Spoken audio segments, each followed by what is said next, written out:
Merci d'être parmi nous ce soir pour cet échange sur les prochaines élections provinciales qui promet d'être riche et passionnant. Comme vous le savez peut-être déjà, la Faculté des arts et des sciences fête son 50e anniversaire cette année. De ce fait, la Faculté présente une série de discussions qui a pour objectif de faire dialoguer des collègues et des partenaires de différents horizons. Ce soir, nous avons le plaisir de recevoir Emmanuelle Latraverse, analyste politique pour le réseau TVA et chroniqueuse au Journal de Montréal. Au fil d'une carrière qui s'échelonne sur près de 20 ans, Mme Latraverse a interviewé tous les premiers ministres du Québec et du Canada et a développé une vaste expertise politique tant au niveau fédéral qu'au niveau provincial. À ses côtés, Thomas Mulcair, auparavant professeur invité au département de sciences politiques. M. Mulcair a occupé plusieurs postes, mais le plus prestigieux, je pense, demeure celui au département de sciences politiques, n'est-ce pas? Il a notamment été député d'Outremont au Parlement du Canada, chef du nouveau Parti démocratique et chef de l'opposition officielle. Parmi notre corps professoral, nous avons le privilège d'avoir parmi nous ce soir Chantal Benoît-Barnée, professeure agrégée au département de communication. Les projets de recherche de Mme Benoît-Barnée portent notamment sur les relations d'autorité qui s'instaurent par la prise de parole publique et les pratiques rhétoriques. À ses côtés, Frédéric Bastien, professeur agrégé au département de sciences politiques. Les travaux de M. Bastien portent principalement sur la communication politique et le rôle des médias en démocratie, de même que sur la politique québécoise et canadienne. Il a co-dirigé l'ouvrage collectif « Les Québécois aux urnes » qui examine les dynamiques survenues entre les partis, les médias et les citoyens à l'occasion de la campagne de 2012. En plus de souligner le 50e anniversaire de la Faculté des arts et des sciences, cette année marque le 25e anniversaire du bidisciplinaire en communication et politique, programme au sein duquel Mme Benoît-Barnée et M. Bastien sont très engagés. C'est un programme dont le département de sciences politiques et de communication sont très fiers. Chantal Srivastava, journaliste de Radio-Canada, plusieurs fois récompensée pour son travail, nous fait une fois de plus l'honneur d'animer cette discussion. Encore merci de votre présence, bonne soirée et bonne discussion. Chantal, la parole est à vous.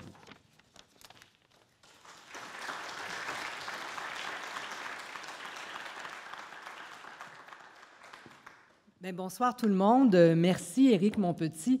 Un honneur, en fait. Je dois dire que c'est un privilège de pouvoir être ici avec vous ce soir parce qu'on a des gens avec nous qui sont ici pour partager leur regard, leurs réflexions sur les campagnes électorales, cette campagne électorale. Et là, je parle de discussion parce que je veux comme clarifier avec vous qu'on est dans une université puis on ne va pas faire un débat électoral. Ça, demain, mes collègues à l'information vont le faire. Guillaume Lepage aussi va ordonner dimanche soir à Tout le monde en parle. Ce soir, on est ici pour, avec des regards croisés, Emmanuelle et Thomas, qui sont des experts dans la politique active, qui l'analysent, la commentent, d'un côté. De l'autre, il y a Chantal et Frédéric qui, eux, analysent les discours, connaissent les stratégies, évaluent les discours à la lumière des gestes qui sont posés. Et le but ce soir, c'est que ces quatre-là se parlent pour nous présenter leur regard croisé sur la campagne électorale. Alors, merci d'être là, vous quatre. Je sais que Emmanuelle, Thomas, vous êtes dans le vif de l'action.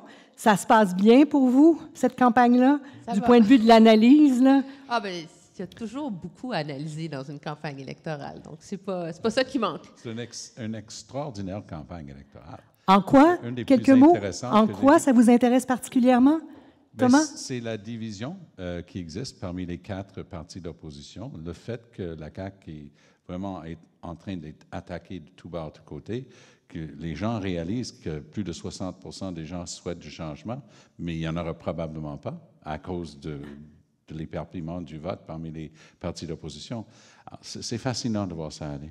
Alors ça, c'est votre regard de vous qui êtes sur le terrain. Chantal Benoît-Barnée, Frédéric Bastien, vous qui regardez cette joute-là, littéralement, qu'est-ce que vous voyez dans ce qui se passe maintenant? Qu'est-ce qui vous frappe dans cette campagne-là? Chantal? Oui. Une communication à 5, donc une communication politique qui est particulièrement animée. Ça change la dynamique. 5 personnes plutôt que 2 ou 3. Puis on pourra se parler en détail de ce que ça change, mais d'abord ça. Ensuite, de mon point de vue, la manière qu'ont les chefs de se présenter au niveau de leur pratique rhétorique, je trouve ça particulièrement, je vais être d'accord avec Thomas Mulcair, vraiment intéressant. Vraiment très intéressant du point de vue de la rhétorique. On a des rhétoriciens, des rhétoriciennes vraiment ça, c'est des pros du discours. La rhétorique, là, oui, on maîtrise le discours. Ce sont des pros du discours, exactement. On a plusieurs pros du discours dans cette campagne. Frédéric Bastien? C'est la première campagne électorale québécoise au cours de laquelle il y a 5 partis compétitifs. On peut se rappeler qu'en 2012, il y avait 5 partis principaux, mais Québec solidaire n'avait pas la force et l'organisation qu'ils ont aujourd'hui. Et Option nationale n'avait pas du tout l'élan qu'on observe avec le Parti conservateur du Québec aujourd'hui. Donc, 5 partis. Je suis frappé de constater l'envergure des ressources que les médias d'information ont déployées pour couvrir ces campagnes-là. Il y a les 5 partis ont une caravane. Il y a plusieurs entreprises de presse qui ont des médias dans les 5 caravanes et de toute évidence pendant toute la durée de la campagne et non pas seulement une partie de la campagne. Puis peut-être l'autre élément qui me frappe et sur lequel on reviendra peut-être, c'est que, évidemment, toutes les campagnes, du point de vue de la rhétorique et de la communication, sont des moments assez combatifs. Mais cette fois-ci, ça paraît plus violent. Il y a des éléments de violence, de manque de civisme dans le discours auxquels les candidats sont confrontés, qui est différent des campagnes précédentes et qui n'est pas étranger à ce qu'on observe depuis quelques années. Ce n'est pas propre à cette campagne, mais... voilà. Alors ça, c'est un autre élément qui me frappe beaucoup. 2 petites questions d'intendance pour vous. Emmanuel, je vous vois hocher. J'aurais un service à demander. Est-ce que c'est possible que quelqu'un vienne me sauver puis tasse un petit peu mon micro pour que je puisse voir le regard des 4 panélistes quand ils me répondent? Première chose. Deuxième chose, j'ai oublié de vous dire, souriez pour les caméras. Non, c'est une blague, mais la session est enregistrée ce soir. Juste le raccourcir, si c'est possible, pour que je puisse les voir. C'est ça, pour que je puisse m'en aller un petit peu par là pour pouvoir les voir quand ils répondent, si c'est possible. Donnez un petit 30 secondes, le temps qu'on ajuste, puis je vous reviens tout de suite. Bon, merci beaucoup. Merci. Là, je vais essayer de ne pas débouler. Si vous me voyez partir à reculons, crier quelqu'un. Ben là, je vous vois. Là, ça va mieux. Alors, ce que je voulais vous dire, c'est souriez pour les caméras. C'est filmé. Ça sera rediffusé ultérieurement. Je vous dis ça, entre autres, parce que vous voyez les micros dans la salle. Ça veut dire que évidemment, il va y avoir une période où on va vous demander de venir soumettre vos questions aux panélistes qui sont ici pour alimenter les discussions. Donc, des questions concises, formulées à leur intention pour pouvoir recueillir ce que vous avez envie de savoir de leur part. Donc, ça va être dans un 3e temps dans la soirée. Mais donc, vous êtes filmés, sachez-le. Et donc, si on vous voit parler, bien, il y a des chances que ça se retrouve sur... Cochez les cases, là, Facebook et compagnie. Bien, alors, on poursuit. Emmanuel, réaction sur le civisme. J'ai vu dans le regard quelque chose se passer quand on a évoqué le civisme. La violence, elle vient de l'extérieur de la campagne. Hein? Puis ça, c'est un phénomène nouveau, bien, qui n'est pas nouveau pour les gens qui sont dans l'espace public. Je pense que Tom, tu peux être d'accord avec moi, mais que c'est nouveau que ça devienne un élément d'une campagne électorale. Mais moi, la violence entre les candidats, je ne la vois pas. J'ai couvert des campagnes électorales au fédéral où c'était autrement plus agressif, plus destructif, plus négatif. Et ça, je pense qu'il y a une prise de conscience de la classe politique de ne pas mettre de l'huile sur le feu, plus globalement sur les campagnes électorales en général. Puis, ce qui est extraordinaire, c'est que celle-ci ne fait pas exception à la règle. Moi, dans mon esprit, vraiment, une campagne électorale, il finit toujours par se passer quelque chose. Alors, peu importe la campagne, ça commence, puis tout le monde dit « Ah, c'est plate, on sait ce qui va arriver. » Non, il finit toujours par se passer quelque chose. Parce qu'une campagne électorale, c'est comme un combat de 2 approches. Il y a la raison, qui est généralement le pari que fait le parti déjà au pouvoir. Vous nous connaissez, on est bon, on est compétent, il faut continuer. Puis c'est à qui va réussir à saisir le cœur, qui va réussir à faire rêver, à inciter les gens à se projeter. Parce que quand tu es dans l'opposition, le pari, c'est de convaincre les électeurs de mettre leurs réserves de côté, tu sais. Ah, bien finalement, QS, je vais leur faire confiance. Puis ce qu'il y a d'intéressant dans cette campagne-ci, on pourrait revenir, c'est justement que le cœur est venu du candidat que personne n'attendait, qui est Paul Saint-Pierre Plamondon, qui a un côté très candide, bon garçon, tout mimi, tout gentil, tu sais, qui ne rentre pas dans la joute des autres. Puis, et c'est ça qui est en train de faire bouger la campagne électorale. Comment, on ne le sait pas, mais et moi, c'est toujours comme ça que je les regarde, les campagnes. Qui va gagner, le cœur ou la raison, puis saisir le moment où il se passe quelque chose. Frédéric, Chantal, selon qu'on s'adresse au cœur ou à la raison, ça change la façon de communiquer, de livrer le message et d'évaluer aussi si on a visé dans le mille. Chantal? Oui. Alors, d'un point de vue rhétorique, on ne divise jamais les deux. Donc, c'est toujours une question de cœur et de raison. Le discours, il est toujours à vocation émotive et logique, rationnelle, surtout sous l'angle des justifications. Qu'est-ce qu'on veut, pourquoi on veut. T'sais. Donc, cet écart-là, moi, je le vois moins. Par contre, là où mon regard vraiment rejoint celui d'Emmanuel, c'est dans la dynamique donc agoniste de combat que constitue une campagne électorale. C'est fondamentalement, oui, combatif. Maintenant, c'est important qu'on ne pousse pas cette logique-là ou cette métaphore-là jusqu'à son aboutissement ultime. On ne doit pas aller au bout de la métaphore, jamais. Sinon, on a des divisions qui s'exacerbent et se cristallisent et des écarts qui deviennent vraiment dangereux dans ce cas-là. Et je pense qu'on n'en est pas là. Moi, je n'ai pas vu ce genre de rhétorique qui... Oui, la rhétorique, elle divise, mais elle n'a pas le choix de diviser parce qu'on veut montrer les différences. On a 5 candidats, 5 partis, ils veulent se faire valoir, ils veulent montrer les différences entre les différentes propositions. Donc, on est dans le contraste, on est dans la distinction et faire sa différence.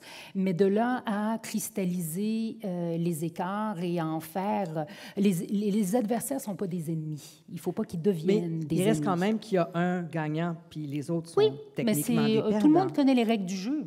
Personne ne rentre dans la joute électorale, la joute politique en connaissant pas ces règles. Il y aura un gagnant, évidemment. Mais on ne veut pas atteindre ce niveau de division-là. Ça c'est clair. D'un point de vue rhétorique, c'est dangereux. Thomas Mulcair, de l'intérieur, ça se passe comment? Moi, je veux juste revenir là-dessus parce que je ne suis pas d'accord avec ce que Chantal vient de dire, fondamentalement pas d'accord, parce que je trouve que, pour employer son terme, la rhétorique ou le discours, lors de cette campagne, il y a un aspect très divisif. Et au début, lorsque François Legault a décidé d'y aller contre les immigrants, vous savez, il a assimilé immigration et violence, et il utilisait des termes durs comme ça. Il a offert des simili-excuses peu de temps après, parce que quand quelqu'un dit « je m'excuse si », il ne s'est pas excusé. Alors, les excuses conditionnelles. François Legault a dit « je m'excuse si vous n'avez pas compris que ce n'est pas ça que j'ai voulu dire ». Donc, il ne s'est jamais excusé. Et là, il avait une chance, à mon point de vue, parce que Sa Majesté la Reine Élisabeth II est décédée. Donc, le week-end arrive avec ça, on va passer un autre appel. Mais non, le dimanche à Drummondville, qu'est-ce qu'il fait? Il remonte pour commencer à diviser encore. Il dit, vous savez, les immigrants qui arrivent ici, les gens qui arrivent, qui ne parlent pas déjà français, même si, selon la loi, leurs enfants doivent obligatoirement aller à l'école française, c'est en train de... Ça peut être déchirant pour le tissu social, ça peut nous désolidariser ici au Québec. C'est pas bon, ça. Et là, je me suis dit, OK, là, on ne regarde pas un accident de parcours pour lequel il s'est excusé. Il cherche à faire ça. Parenthèse, pour ceux qui ne l'ont pas vu, Pat Lagacé a fait un super bon papier là-dessus dans la presse aujourd'hui. Et là, ça a continué. Là, tout d'un coup, c'était avec les Atikamekw. Puis là, il s'est excusé pour vrai. Là, hier, il a offert ses excuses au veuf de Joyce Echequan. Mais il y a quand même là une tendance lourde visant à diviser. Et ça vient de l'intérieur de la campagne. Ça, ce n'est pas quelqu'un à l'extérieur. Donc, c'est voulu. Donc, lui, il essaie de rassurer une partie de sa base qui pense comme lui sur l'immigration, sur ces questions identitaires-là. Puis, c'est en droit fil avec certains projets de loi, dont le projet de loi 21 et le projet de loi 96. 21 discrimine ouvertement à l'égard des minorités religieuses généralement et la minorité, et les musulmanes en particulier. Et 96 enlève des droits existants garantis constitutionnellement de la communauté anglophone ici, qui sont les mêmes garanties qui existent pour les francophones au Manitoba. Donc, moi, je ne suis pas d'accord quand on dit que le discours, la rhétorique n'est pas divisif. Il est divisif et c'est voulu. Et c'est une stratégie politique. Donc, c'est l'utilisation du discours. Quand vous entendez Thomas Mulcair dire ça, Chantal Beaunois-Barney, vous voyez cet élément-là aussi? On voit la même campagne, on a vu les mêmes Ouais. choses, c'est sans aucun doute, mais je ne les regarde pas au même niveau, j'imagine. Qu'est-ce qu'il y a de différent dans votre regard? Alors, une pratique de communication qui divise, ça ressemble à quoi? OK? Malgré ou à côté, avec ou pas son contenu. Voyez-vous? Et c'est là où c'est difficile de faire la distinction, j'en suis. Il y a une proposition, un argument, quoi que ce soit, toujours un contenu. Donc, cette distinction-là, elle est difficile à faire. C'est pour ça qu'il faut essayer de voir des pratiques qui cristallisent des écarts, qui les rendent quasiment insurmontables, immuables, un systématisme aussi, une récurrence. Bon, il doit y avoir là des retours, hein, pas... Donc, moi, je regarde ça. Je regarde aussi, et ça, c'est mon œil, je suis biaisée par ce regard-là, que voulez-vous, je regarde toutes les autres pratiques qui concilient et qui harmonisent. Parce qu'une campagne, c'est pas juste un énoncé, deux énoncés, une controverse, deux controverses, c'est un ensemble de choses.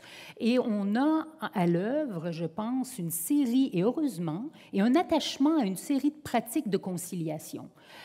Où, ben, par exemple, c'est anodin, mais nos candidats se serrent la main et on le valorise, ça.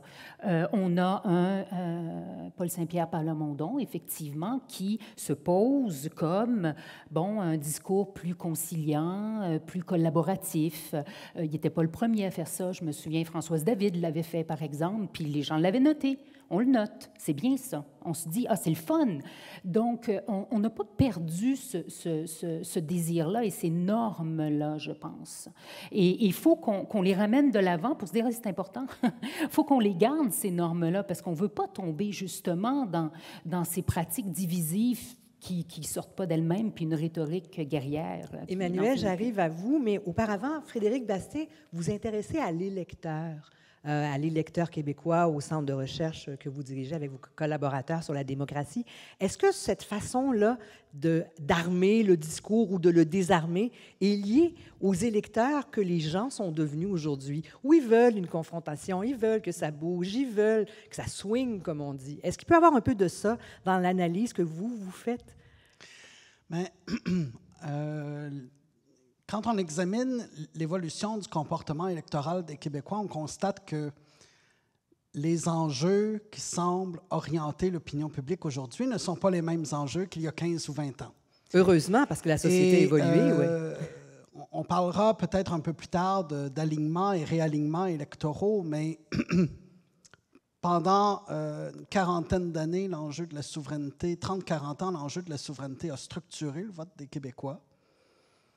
On observe que d'autres enjeux semblent être plus structurants maintenant. Et la gestion de la diversité culturelle et religieuse, la manière d'accueillir des immigrants, l'ouverture à l'autre, en fait partie. Ce n'est pas le seul, il y en a d'autres. On peut penser à l'enjeu de l'environnement, notamment. Et évidemment, les partis politiques se positionnent par rapport à ça et affichent leurs différences en insistant sur ces éléments qui les distinguent. J'apporterai par ailleurs un élément par rapport à ce qui a été dit un peu plus tôt. Il y en a un seul qui va gagner à la fin. Vous n'êtes pas d'accord? Je pense que ce n'est pas tout à fait vrai parce que tous n'ont pas le même objectif. Je ne pense pas, moi, que les 5 ont l'objectif de former un gouvernement à l'issue de cette élection-ci. Exact. Et il y a des partis, 2 notamment, les libéraux et le Parti québécois, pour qui je pense que les objectifs sont de minimiser les pertes le plus possible. Et les deux mènent des campagnes qu'on pourrait appeler des campagnes de maintien. Ils essaient de maintenir leur électorat, alors que les trois autres partis, surtout Québec solidaire et le Parti conservateur du Québec, eux sont dans une campagne de conquête. Je ne pense pas qu'ils ambitionnent de former un gouvernement le 3 octobre, mais de faire des gains et de se positionner pour avoir un rapport de force plus important dans la prochaine législature, puis éventuellement aux élections de 2026 et par la suite. Emmanuel? Moi, je partage cette analyse-là. Chacun a sa stratégie des petits pas en campagne électorale.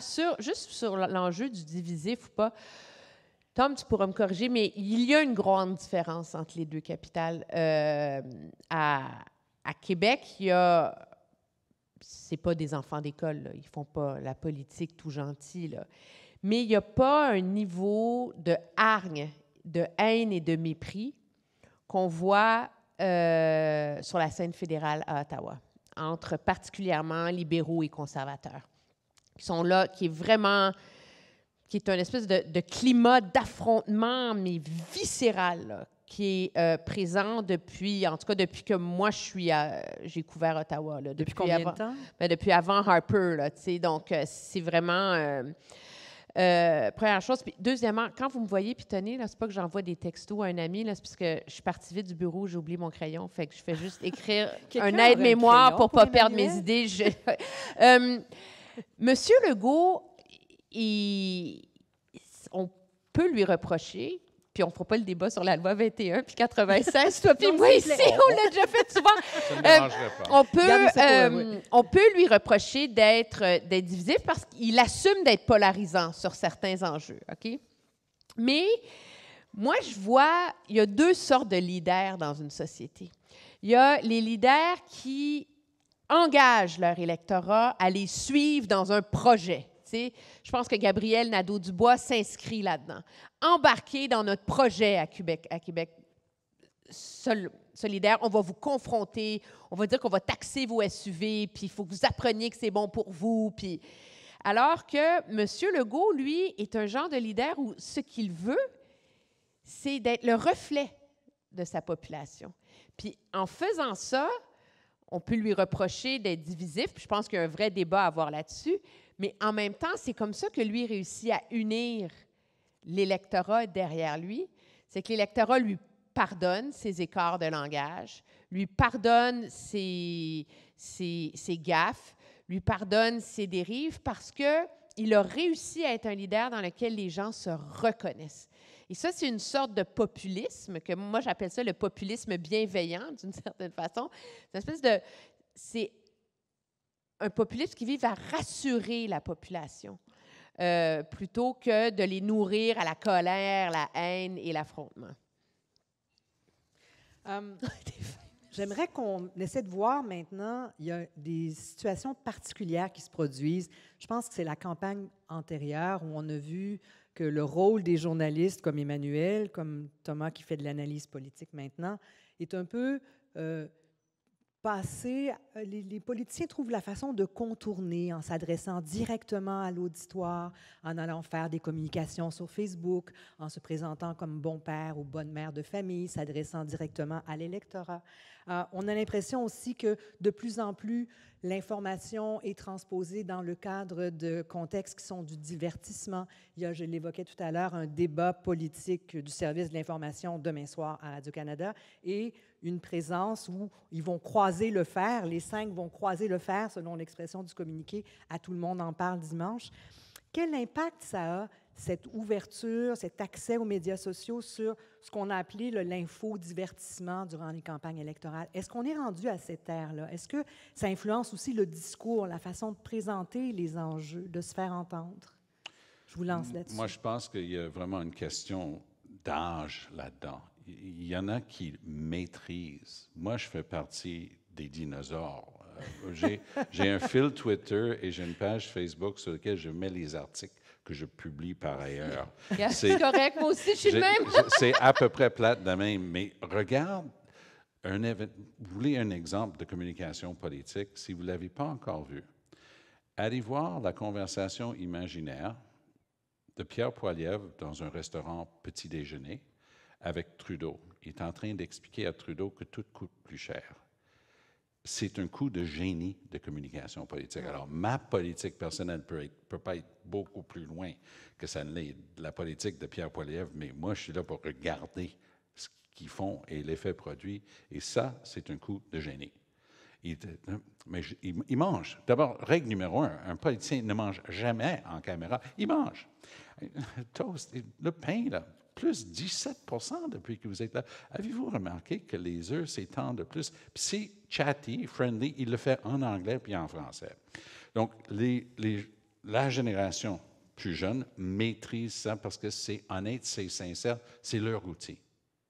Quand Paul Saint-Pierre Plamondon ou à plus forte raison Gabriel Nadeau-Dubois, sont en train d'utiliser les médias sociaux, c'est pas parce qu'ils ont une équipe en arrière à dire « Hey, boss, oublie pas qu'il faut mettre ça sur Twitter, annoncer telle affaire. » C'est spontané, c'est réel, c'est eux autres. Alors, moi, Vraiment? C'est pas il n'y a rien de calculé là-dedans? Si, il y a du monde quand même pour aider, mais ce que j'essaie de dire, c'est que c'est pas pour eux autres un truc étranger. Des gens de ma génération en politique, c'était en train d'arriver, ça. Donc, on avait des jeunes autour de nous. Ah ben, oublie pas, on va faire ci, puis on va faire ça. Mais ce n'était pas un truc naturel avec lequel on a grandi. Qu'est-ce que ça change dans le discours puis dans l'exercice de la démocratie aussi des gens qui vont voter sur des enjeux fondamentaux pour faire avancer la société? Est-ce que ça se perd, tout ça, dans le côté divertissement des campagnes? Mais moi, je ne sais pas si c'est du divertissement. Je pense que moi, c'est une réflexion qu'il y a dans ma tête depuis l'élection de Donald Trump en 2016. Il y a toujours eu une présomption au sein de la classe journalistique que nous sommes le quatrième pouvoir.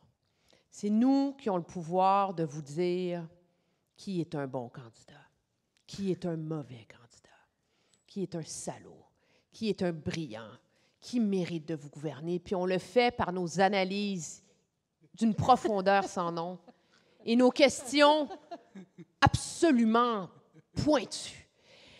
Mais la réalité, c'est qu'il y a un gouffre qui s'est installé et on ne peut pas l'ignorer, ça, à cause des médias sociaux, à cause de la capacité pour l'information de circuler. Puis la preuve, c'est qu'un candidat comme Donald Trump, qui a été honni, critiqué, vilipendé, tout ce qu'on veut, sur le dos duquel il y avait tous les médias respectables, hein, voilà, des États-Unis, il a gagné pareil. Alors, la réalité, c'est que la presse est forcée, dans les années où nous sommes, à revoir son rapport à comment on couvre la politique. Parce qu'on n'est plus dans un monde où la presse traditionnelle, les grands médias, ce qu'ils appellent en anglais les legacy media, TVA, le Globe and Mail, la presse, etc., peuvent revendiquer une espèce de supériorité morale et intellectuelle sur la classe. Et les politiciens le savent. Et ça, je n'ai pas la réponse à comment est-ce que ça va changer la façon de faire des campagnes politiques. Je pense qu'au Québec, parce que c'est quand même une petite société, on est juste 8 millions, c'est peut-être moins criant. Je pense que le vrai test de ça va venir dans la prochaine campagne fédérale, à cause de la capacité de quelqu'un comme Pierre Poilievre de complètement faire semblant que la presse n'existe pas sur Terre. Alors, c'est une question... Moi, la réponse que je peux donner pour donner une réponse courte, c'est qu'il y a quelque chose qui se passe en ce moment, mais il est trop tôt pour en tirer des conséquences substantielles sur l'avenir du rapport entre la presse et les politiciens. Frédéric Bastien, Chantal Beaumont-Barnett, votre regard d'observateur, vous prenez un pas de recul puis vous regardez. Quand vous voyez cette tendance-là, vous voyez quoi, Frédéric? Je pense qu'Emmanuel Latraverse est très lucide dans son constat. L'autorité de la presse sur l'espace public tend à s'éroder parce qu'il y a d'autres canaux de communication qui s'offrent aux acteurs politiques. Ce n'est pas un phénomène nouveau. Ça ne date pas de la campagne qui précédait. Et c'est un phénomène protéiforme. Il y a toutes sortes de canaux de communication. Depuis le milieu du 20e siècle, depuis les années 60 à peu près, la publicité permet, la publicité radio-télévisée permet aux partis de court-circuiter la presse. Par la suite, il y a eu les débats aussi, les débats télévisés. Les débats télévisés. Mais les débats télévisés sont en partie sous l'autorité éditoriale des journalistes, d'une certaine manière, au Canada à tout le moins. À compter des années 90, on a vu apparaître le phénomène des candidats qui vont dans les talk-shows télévisés, aux États-Unis comme au Canada.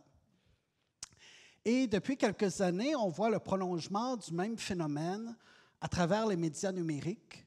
Oui, il y a les candidats qui ont leur propre page Facebook, compte Twitter, canaux YouTube pour s'adresser au public.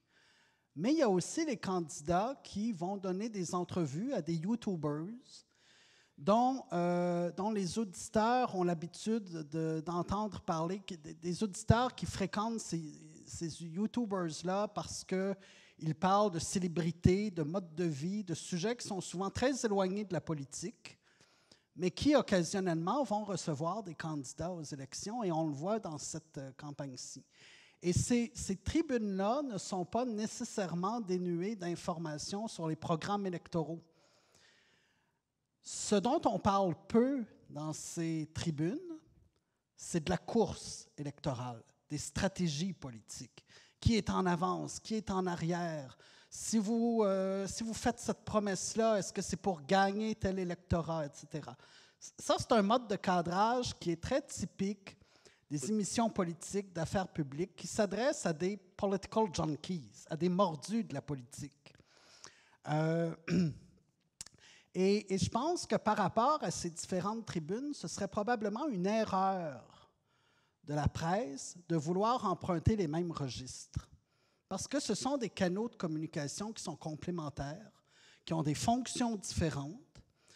Le YouTuber qui fait une entrevue avec Dominique Anglade ou Gabriel Nadeau-Dubois va peut-être, à travers son émission ou son podcast, sensibiliser des gens qui sont peu intéressés à la politique, qui a priori ont le sentiment de rien comprendre à la politique, qui, à travers ces entrevues-là, obtiennent certaines clés d'interprétation, et la prochaine fois qu'ils se retrouvent devant un bulletin de nouvelles ou devant une émission comme celle d'Emmanuel ou de Thomas, seront peut-être plus attentifs parce que là, ils vont avoir le sentiment de comprendre un peu de quoi il est question. Alors, je pense que ces différents canaux-là sont complémentaires. Et si les médias d'information, si la presse ambitionne de s'inscrire dans les mêmes registres, elle va perdre sa spécificité. Et à long terme, je ne pense pas que non seulement la presse serait gagnante, mais que la démocratie et la société en sortiraient gagnantes. Donc, quand on parle d'infodivertissement, on n'est pas là-dedans. Là. Pour vous, ce n'est pas ça. C'est quand même une façon de transmettre de l'information. Mais Chantal, ça influence le discours, la façon dont on parle aussi. Les politiciens ont dû apprendre à remodeler, à s'adapter au langage de ces plateformes-là. Oui. Une chose dont on doit parler, je pense, c'est les occasions, en fait, qui sont multipliées de s'adresser directement à un auditoire. Ça, c'est vrai que cette campagne, puis ce n'est pas la première campagne, mais les occasions de s'adresser directement aux électeurs qu'on souhaite nous-mêmes interpeller, parce que s'adresser à la force du discours, c'est ça, c'est un discours qui m'interpelle moi individuellement ou moi collectivement, et qui est capable de justement aller me chercher sur un mode individuel ou collectif. Et donc, les plateformes, par exemple, les nouveaux médias, je pense à l'Instagram de Gabriel Nadeau-Dubois, par exemple, que je me propose d'utiliser largement dans mon cours de rhétorique cette session, parce que c'est vraiment bien fait. C'est une rhétorique assumée. Un rhétoricien, quand je disais des bons rhétoriciens, bonnes rhétoriciennes, il s'assume pleinement comme orateur. Il n'a pas peur de montrer un travail rhétorique, parce qu'il y a un stigma qui a été attaché, qui est des fois attaché à ça, une espèce de un trop grand travail sur sa prestance, son langage. Oh, c'est suspect. C'est quelqu'un qui veut nous en passer une petite ville. Il veut nous en passer une petite ville, puis il veut nous manipuler. Non, il s'assume pleinement, puis il en sort 2 par jour où il s'adresse s'adresse minimum, où il s'adresse directement à l'auditoire, leur dit ce qu'il a envie de leur dire, leur explique ce qu'il a envie de leur expliquer, selon ses termes à lui. Et ça, c'est très puissant, je trouve. Et donc, il y a plus de ces occasions-là de nos jours avec les nouveaux médias. L'autre chose que je dirais, puis c'est peut-être un peu...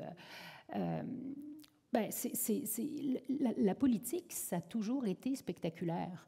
Le côté spectacle de la politique, on n'en sortira pas. Ça dépend ce qu'on entend par là, évidemment, puis on peut baliser ça. Puis ça ne veut pas dire que c'est de l'infodivertissement, parce que quelqu'un qui se présente, qui exprime un leadership, qui s'adresse à un auditoire, bien, c'est un petit côté artiste.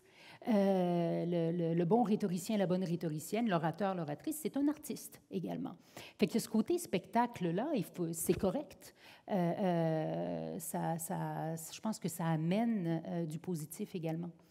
Donc, ça ne vous embête pas. Puis au contraire, ça enrichit le discours. Ça va peut-être aussi chercher, puis on aura peut-être l'occasion d'en parler. D'ailleurs, je me tourne vers vous. Préparez vos questions. Ça sera bientôt votre tour. Vous pourrez aller prendre place au micro pour les poser. Mais c'est une façon aussi, peut-être, Chantal Benoît-Barnée, d'accrocher les jeunes. On ne sait plus comment aller les chercher, puis de les impliquer dans le processus démocratique. C'est un enjeu, bien, oui, c'est une manière.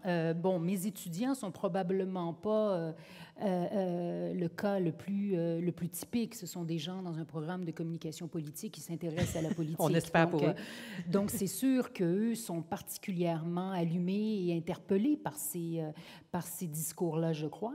Mais je pense que ça a le potentiel, oui, d'aller chercher plus de jeunes. Ouais. Il faut que les candidats s'expriment dans les canaux à travers les canaux de communication qui permettent de rejoindre l'auditoire. L'auditoire des émissions d'affaires publiques a eu tendance à s'éroder à mesure que le public a eu accès à plus de choix. Alors, il y a un incitatif pour les acteurs politiques à apparaître là où on ne les attend pas nécessairement.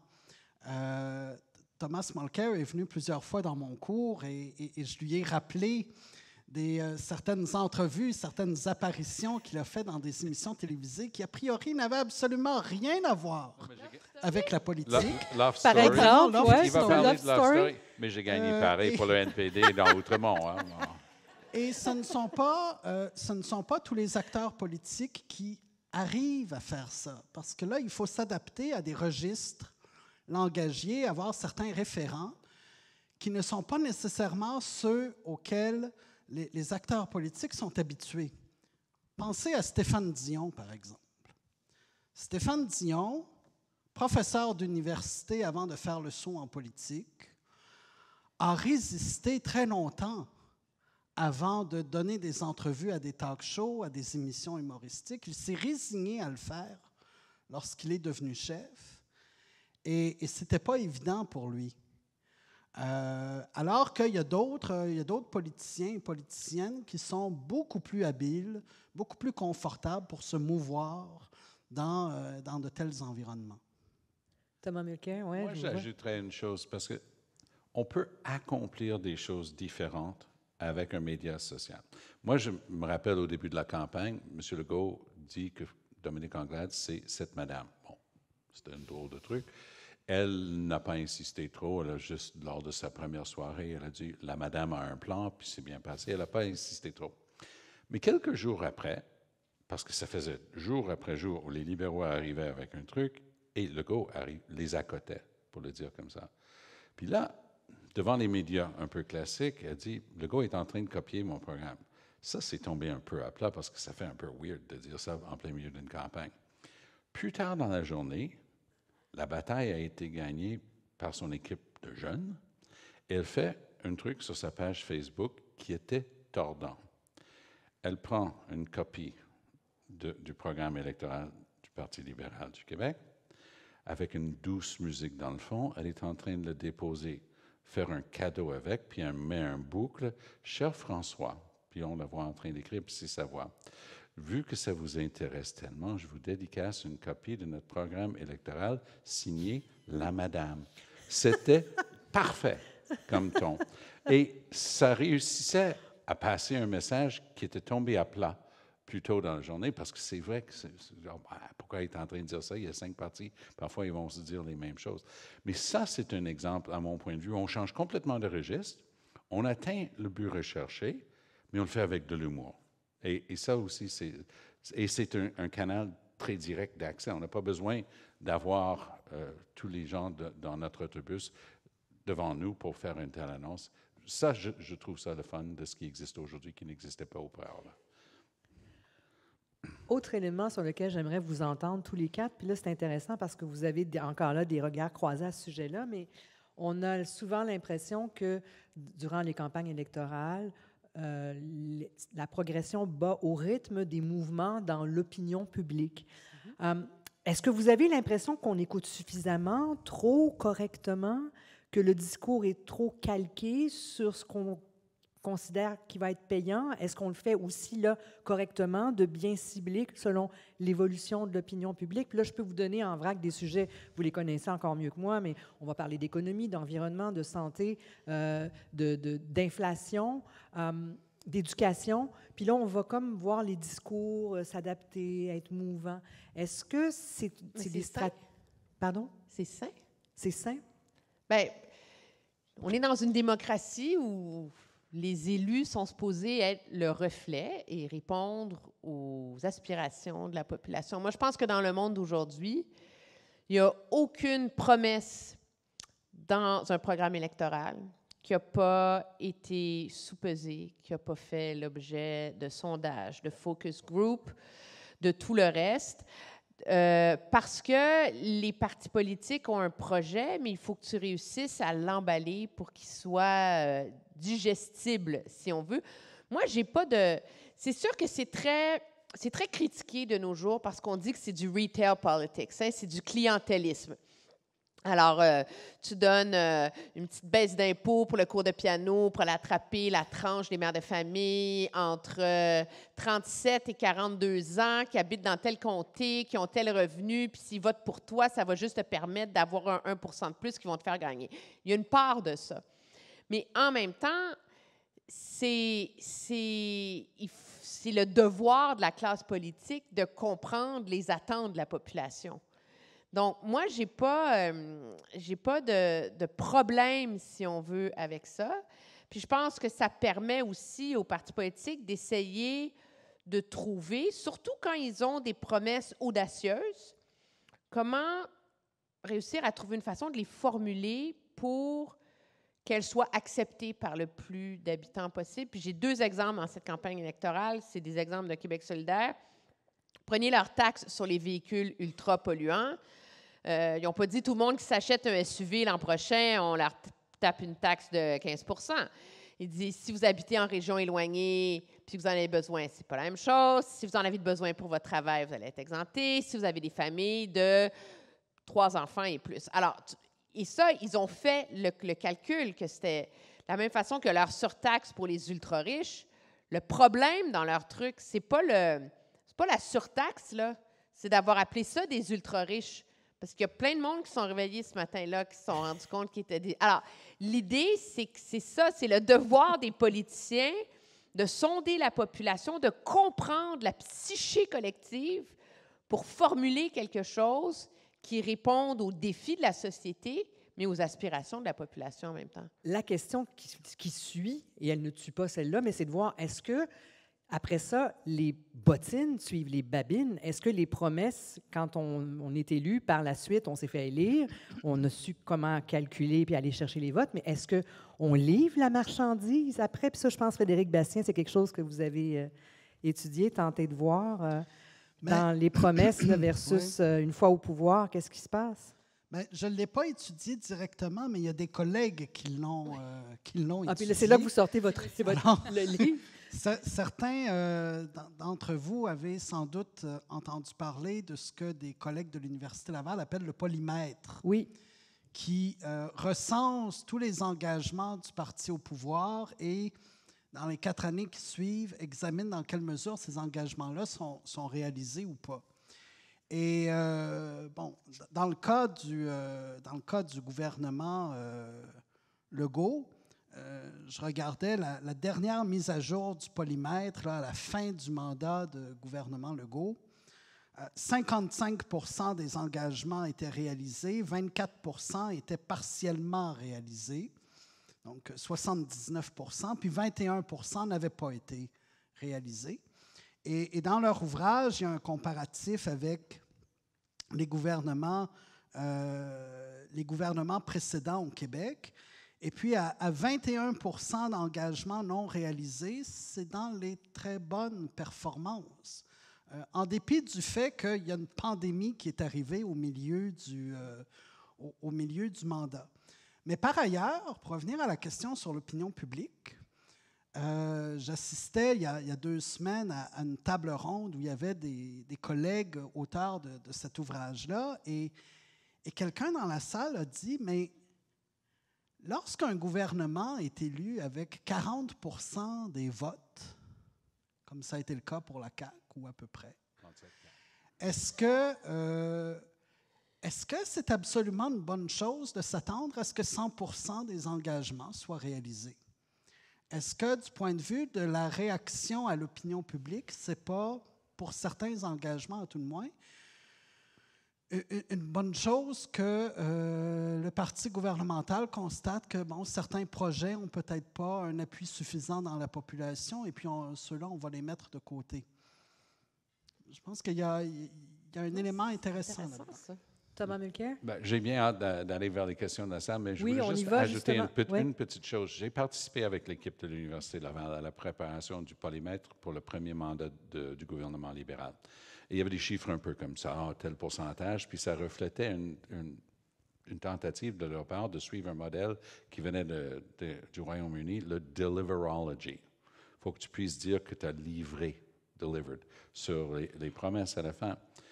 Mais en plongeant là-dedans, on a aussi constaté que ce n'est pas juste une question de mettre un pourcentage. Il faut regarder l'importance des choses qui n'ont pas été accomplies.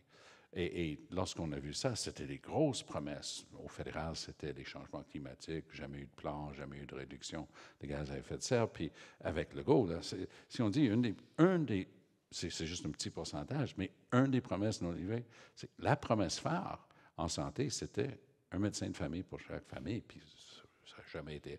On va donner toutes sortes de réponses. Mais ce n'est pas juste une question de pourcentage, c'est l'importance de ce qui n'a pas été accompli qu'il faut aussi regarder. On se souviendra, dans les années 90, le gouvernement de M. Chrétien avait promis d'abolir la TPS. Dans le livre rouge. Ouais. Ça fait longtemps, puis on est toujours là. Justement, ça fait longtemps qu'on ne vous a pas entendu poser des questions parce qu'on ne vous avait pas invité à le faire, mais là, c'est vraiment votre tour. Thomas Mulcair, d'ailleurs, disait, quand on s'est préparé, que c'était la partie qui l'excitait le plus de cette soirée-là, d'avoir des gens dans la salle avec qui il pourrait échanger. Alors, ne vous gênez pas. Je vous demanderai, par ailleurs, quelques petites consignes de base par respect pour les gens dans la salle et ceux qui vont vouloir poser des questions, parce que je suis sûre que vous allez être nombreux. Mais tenez-vous-en, s'il vous plaît, à des questions qui sont courtes, dirigées. Essayez de limiter les préambules et les commentaires pour qu'on puisse alimenter les discussions dans la salle plutôt que d'écouter des gens faire des monologues au micro. Je vous remercie au nom de tout le monde. Monsieur, c'est à vous. Présentez-vous tout d'abord votre nom. Mon nom est Normand Belair. Merci d'être là. C'est plus une réflexion. Vous avez dit tout à l'heure que les chefs de parti ne sont pas des ennemis. Sans doute des rivaux, mais pas des ennemis. Et je me rappelle, lors du dernier débat, M. Bruno s'est un peu attaqué à M. Duhem, à savoir, vu que vous ne payez pas vos taxes, vos impôts, est-ce que ça peut avoir une incidence? Il a répondu très vite, mais aucun des autres partis ne touchait à ce sujet. Peut-être par respect, mais peu importe. J'ai trouvé ça tout à fait correct. C'était ma remarque. Je ne sais pas ce que vous en pensez. Question, commentaire de votre part? Bon, on dirait que M. Duhem a réussi à sortir ça, parce que même si je voue une très grande admiration pour Pierre Bruno, mais j'ai remarqué la même chose. Je dis, là il vient de devenir un acteur dans le débat. Et on a eu la même chose avec Anne-Marie Dussault, la soirée où ils avaient eu des entrevues en série avec les candidats. Elle, avec avec Duhem, c'était « Ah, c'est parce que les experts disent... » Duhem avait dit une simple vérité. Le Québec a le pire bilan de décès par 100 000 populations de tout le Canada. « Ah, c'est parce que les experts disent. » Bien, c'est un fait. C'est pas un argument. Mais on dirait que, puisque c'est Duhem, puisqu'il incarne une vision très différente, il est l'objet d'un petit peu plus de, j'oserais quasiment dire, d'agressivité qu'on ne voit pas dirigée vers les autres. Et je pense que M. Bruno n'aurait pas dû se mêler de ce débat. C'est l'animateur. Moi, je vais vous donner 2 exemples tirés récemment au fédéral. Sachi Kurl, à l'automne dernier pour l'élection fédérale, et Althea Raj pour l'élection avant. 2 fois qu'on a vu des journalistes décider qu'ils faisaient partie du débat. Ils ne font pas partie du débat. Moi, je l'ai eu à l'élection de 2015, le gars du Globe and Mail qui présidait le débat à Calgary, de mémoire, puis il pensait qu'il faisait partie du débat. Ben non, mets ta face sur les poteaux de téléphone, deviens candidat, puis tu vas participer au débat. Mais sinon, tu es modérateur. Reste modéré. Merci beaucoup, monsieur, pour votre commentaire. Alors, je vous écoute votre question, monsieur. Présentez-vous tout d'abord. Bonjour, Jean-Renaud Chéreau. Ma question est bien simple. Au niveau du nationalisme, loi 21, loi 96, même en plein milieu de la pandémie, le gouvernement Legault a fait une grande campagne pour énoncer la fierté. Définitivement, la CAQ vise à promulguer un certain nationalisme. PSPP, Paul Saint-Pierre Plamondon pourrait parler d'un nationalisme ou en fait résigné. Mais je voulais entendre les panélistes concernant la place du nationalisme dans cette campagne-ci et si la CAQ, la vision du nationalisme de la CAQ est une stratégie gagnante à long terme. Merci. Bien, jusqu'ici, ça a été une stratégie gagnante pour M. Legault. C'est comme s'il a dit, on met la question nationale de côté, mais je continue à chauffer le poêle, tu sais, avec la loi 21, avec la loi 96, en appelant c'est un peu une politique du gros bon sens, je pense. Puis dans la mesure où il y a d'un côté le Parti québécois qui lui reproche de ne pas aller assez loin, tout particulièrement sur le français, puis que de l'autre côté, il y a le Parti libéral qui lui reproche de brimer les libertés des minorités, de diviser, de ne pas être inclusif. Mais lui, il dit, regardez, moi, c'est bien, je suis juste dans le milieu, vous voyez. C'est comme les 3 ours. Il dit, moi, je suis juste correct. C'est ni trop chaud, ni trop froid. Vous voyez, je ne suis pas aussi radical que l'un, je ne suis pas aussi radical que l'autre. C'est une stratégie, puis jusqu'ici, ça a bien marché. Là. On ne peut pas remettre ça en question. Moi, ma lecture, c'est que, tout le monde ne sera pas d'accord, mais la CAQ ne voulait pas faire campagne sur l'identité, l'immigration et tout le reste.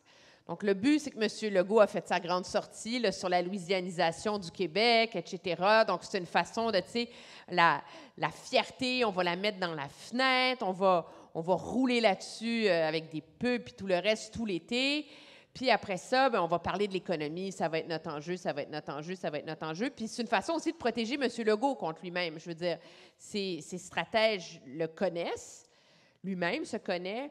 Il est un politicien qui a la qualité de l'authenticité, de parler vrai, de parler au monde, mais il ne maîtrise pas les codes de la rhétorique. Je pense qu'on peut... On est d'accord. Alors, et certaines nuances de la langue. Quel code il ne maîtrise pas? Je serais curieuse de savoir votre regard, votre analyse, particulièrement en lien avec peut-être le discours sur le nationalisme, la question de monsieur. Il y aurait plein de choses à dire, mais une chose, c'est cette capacité à prévoir, en fait, les implications de ce qu'on dit. Et en temps réel, parce que c'est se tourner la langue cette fois avant de parler, là, concrètement? C'est-à-dire, parce qu'on n'a pas le luxe de prendre des longues pauses pour réfléchir aux mots qu'on va utiliser. Donc, à un moment donné, il faut que ça vienne un peu naturellement. Puis ça, c'est une facilité que certains développent, parce qu'on ne l'a pas à la naissance, on le développe, que d'autres développent beaucoup moins facilement, puis lui, il ne l'a pas développé. Voilà, donc on est revenu sur le terrain de l'économie. Hein. Maintenant, ça va jusqu'au 3 octobre. Son rayon.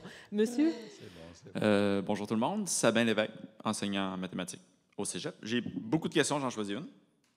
Une question tactique un peu chez Québec solidaire en lien avec la taxe sur les véhicules à essence et la crise climatique.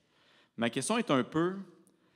si j'imagine un futur où l'humanité aurait vraiment une empreinte minimale sur l'environnement, ce serait un futur où on habiterait dans des milieux très denses et on aurait moins d'enfants. Et je me demande est-ce que c'est une mauvaise erreur tactique pour le futur de donner des exemptions pour des grandes familles et à vivre en région? Ça ne va pas inciter les gens pour éviter la taxe, peut-être avoir une plus grande famille ou à aller déménager en région. Puis à terme, ça va nous enligner dans la mauvaise direction. Ils ne devraient pas plutôt vouloir, d'une certaine façon, taxer les gens en région et les grandes familles pour inciter les gens à vivre en ville et avoir des plus petites familles. Bien, avec toutes ces annonces-là, on peut être d'accord avec le fait que Québec solidaire, à mon point de vue, avec sincérité, vise à avoir des politiques pour que le Québec fasse sa part pour réduire la crise climatique, réduction des gaz à effet de serre, réduction de notre... tout ça. Mais j'utilise toujours la même image. Ils ont été obligés de faire le crawl du dos pour se sortir de ce truc-là. Tout d'un coup, on allait contre les ultra-riches, ils ont oublié les producteurs agricoles. Ah, on va patcher ça. Là, tout d'un coup, ils voulaient taxer les voitures. Donc, moi, j'imaginais le Dodge Ram, là, 8 cylindres, 5 litres. Non. Quand Legault, et ça aussi, c'est des focus group, mais quand Legault a dit Toyota Camry, 4 500 $ de taxes, là, à travers le Québec, les gens ont dit Quoi? Puis c'était checké 3 fois, ils savaient de quoi ils parlaient. Donc, les idées sont bonnes, n'ont pas été testées suffisamment en profondeur. L'avantage the incumbent, le gouvernement dans une élection, c'est que tu prends le cadre financier libéral, tu le pitches par gentillesse, juste au cas où les libéraux gagnent, tu le donnes à tes 12 meilleurs économistes, tu dis, voir si ça se tient. Avez-vous vu à la page 43, ligne numéro 2, il y a telle affaire. Donc, ces trucs-là sont regardés à la loupe, et quand on n'a jamais géré, puis c'est le cas de Gabriel Nadeau-Dubois, plein d'idées, c'est un gars brillant, de toute évidence, mais jamais géré. Donc, le réflexe de tester, de regarder les effets un peu plus loin, comme Chantal était en train de le dire tantôt, ils ne l'ont pas. Une fois qu'ils ont une bonne idée, ils se disent « Hey, on a eu une bonne idée, on va en parler à tout le monde. » Mais dans une campagne électorale, il y a des peignes fines qui sont en train de passer à travers tout ça, puis trouvent les bébites inévitablement. Puis si je peux me permettre, je pense que le défi d'un parti politique qui se dit écologiste, c'est de trouver une façon que la population le suive. Si on est si en retard dans la crise contre les changements climatiques, on peut pester tant qu'on veut contre les gouvernements. La réalité, c'est que les électeurs ne veulent pas abandonner leurs autos, ne veulent pas moins chauffer leur maison, ne veulent pas changer leurs habitudes de vie. Si tout le monde était prêt à le faire, là, croyez-moi, on l'aurait déjà fait. Alors, c'est peut-être vrai qu'il faudrait que les gens habitent moins en région, qu'il y ait moins d'enfants, mais imaginez la discussion qu'on aurait si un parti politique arrivait et disait « À partir de maintenant, il n'y a plus de chars, on ferme les régions, puis un bébé par couple. » Je veux dire, là, c'est la révolution, là. Il ne se passe rien, là. Alors, l'art de faire de la politique, c'est d'amener la population à accepter et envisager des changements. Puis déjà, avec le fameux malus sur les autos énergivores, Québec solidaire teste la limite de ce qui est accepté au Québec. Puis dans la façon de présenter le discours, de s'organiser, Chantal Benoît-Barney, est-ce qu'il y a une façon d'amener ces éléments-là, puis de faire avaler des pilules qui peuvent être plus difficiles à avaler? Il y a une chose sur laquelle Québec solidaire, en fait, met l'emphase, je pense, c'est rendre cet enjeu-là incontournable. Et on n'aura pas le choix de se positionner, d'en parler. Ce que ne veut pas faire le gouvernement de Legault, la CAQ et même le Parti libéral, pas plus que ça, et les conservateurs, on n'en parle pas. Donc, cet enjeu-là, il est devenu quand même très important durant la campagne. Et en ce sens-là, il a fait un bon travail aussi, en fait, de ramener ça comme enjeu principal. Ça ne sera peut-être pas la question de l'urne, on pourra se parler de ça après, mais... un enjeu important. Oui, on la garde pour la fin, la question de l'urne. Tiens, je vais vous demander ce que vous pensez que c'est quand même, juste avant de vous laisser partir. Monsieur, je vous écoute. Bonsoir à tous. Mon nom est Calervin Jean-Pierre. Je suis étudiant en communication et politique à l'Université de Montréal. Félicitations pour le format, très bon. Je m'intéresse aux éléments de langage des acteurs politiques, les chefs en particulier, dans cette campagne électorale. Madame Latraverse, tantôt vous avez dit que M. Legault est une sorte de populiste qui, un petit peu, transmet un peu ce qui existe au niveau de la population. À un moment donné, M. Mucler a dit aussi que M. Legault faisait des simili d'excuses. Alors, ma question, c'est, quand on voit les déclarations de M. Legault, par exemple, qui a associé accidentellement, je ne sais pas, immigration à des plutôt péjoratifs et tout, insécurité, comment ça se fait qu'il est encore en tête dans les sondages? Je comprends que ce n'est pas seulement ça qui va caractériser le vote, mais pensez-vous que la population québécoise s'intéresse plus peut-être à la famille politique, l'idéologie politique, aux politiques publiques ou aux éléments de langage, jusqu'à quel point ils peuvent se sentir froissés, dérespectés dans l'intervention d'un chef dans l'espace public? Mais ils ne se sentent pas froissés, c'est pour ça qu'il est encore en tête dans les sondages. C'est un bon vieux truc en politique, tu dis aux gens ce qu'ils veulent entendre. Et c'est un peu ce que maîtrise François Legault. Et c'est pour ça que j'ai fini par conclure, bien malgré moi, parce qu'au début, j'ai cru vraiment que le truc sur l'immigration, c'était juste une erreur. Mais quand on voit des interventions comme ça à répétition, c'est peu probable. Et c'est pour ça que j'ai mentionné tantôt, je ne vends pas les livres de Patrick Lagacé ni ses articles, mais son article d'aujourd'hui est vraiment extrêmement bien étayé sur cette tendance lourde chez M. Legault d'aller sur ce terrain-là. Je dirais aussi qu'il peut avoir la capacité de communiquer ces choses-là à l'occasion, mais quand ce n'est pas réfléchi, c'est un peu comme les taxes de GND. C'est-à-dire, tu n'as pas réfléchi plus loin qu'il y a tel pourcentage d'immigrants au Québec, que tout le monde connaît quelqu'un qui est issu de l'immigration et que c'est blessant de faire cet amalgame-là. Mais lui, pour sa base, de son 37,4 ben, lui, il dit, ça marche avec eux autres, je vais rester là-dessus. Moi, je pense qu'il y a un manque de sophistication aussi à un moment donné. Sophistication? Moi, je ne suis pas de ceux qui pensent qu'on ne peut pas discuter de cohésion sociale en lien avec l'immigration. La réalité, c'est que c'est le devoir d'une société d'accueil de trouver une façon d'intégrer les immigrants, de les faire partie de la société et d'éviter de ghettoiser des immigrants qui se ramassent marginalisés. On l'a vu dans d'autres pays dans le monde. Mais il y a une façon de mener ce débat-là sans stigmatiser l'autre, premièrement, sans déraper sur la violence et l'extrémisme. C'est pas ça l'enjeu. Et c'est là que, moi, dans mon analyse, je reproche à M. Legault de cette paresse intellectuelle sur ces enjeux-là. C'est pas que tu n'as pas le droit de parler de cohésion sociale, d'immigration, d'intégration. Ce sont des enjeux cruciaux dans nos sociétés.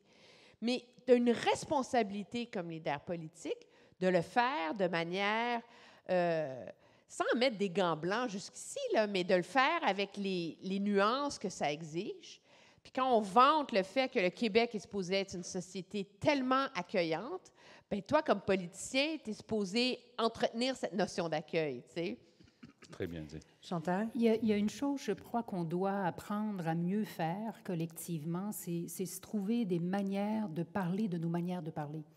Et ça, on a beaucoup de mal parce que ça devient... Oh, tu sais, on joue sur les mots, là, c'est pas vrai, là, il voulait pas dire ça, c'est pas ses intentions, etc. Donc, il nous manque de vocabulaire, je pense, collectivement, pour parler de ces choses-là. Oui, les mots ont un sens. Ben oui, il faudrait réfléchir aux incidents et aux implications de certaines manières de parler. Puis que ce soit sur un sujet ou un autre. On n'a pas les ressources, je pense, suffisamment pour faire ça. Pour réfléchir au discours, donc à la manière de dire les choses. Ouais. Monsieur? Bonsoir, mon nom est Robert Brunel. Malgré votre excellente présentation et la participation des gens dans la salle, j'étais un peu inquiet pour notre démocratie. 2 observations. J'habite dans un comté où l'issue du vote du 3 octobre est déjà décidée d'avance. Donc, ma motivation d'aller voter est plus ou moins forte. Et vous l'avez mentionné tout à l'heure, malgré le fait que la CAQ a peut-être environ 40 des intentions de vote, forte chance de ramasser peut-être 80 des comtés.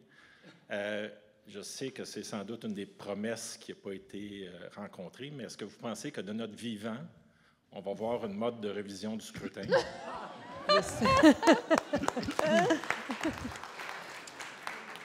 Robert, en venant ici ce soir, j'avais du mal à réaliser, à accepter que ça faisait déjà 4 ans qu'on avait fait un exercice similaire Et Henry Milner était dans la pièce et Henry milite pour la réforme du mode de scrutin depuis des décennies. Et il était tellement content que M. Legault et tous les autres chefs avaient promis que si élu, il y aurait une réforme du mode de scrutin pour arrêter d'avoir ces résultats tordus.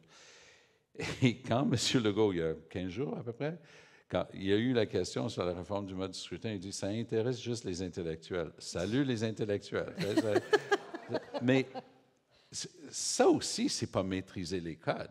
Tu sais, il veut être proche de sa base.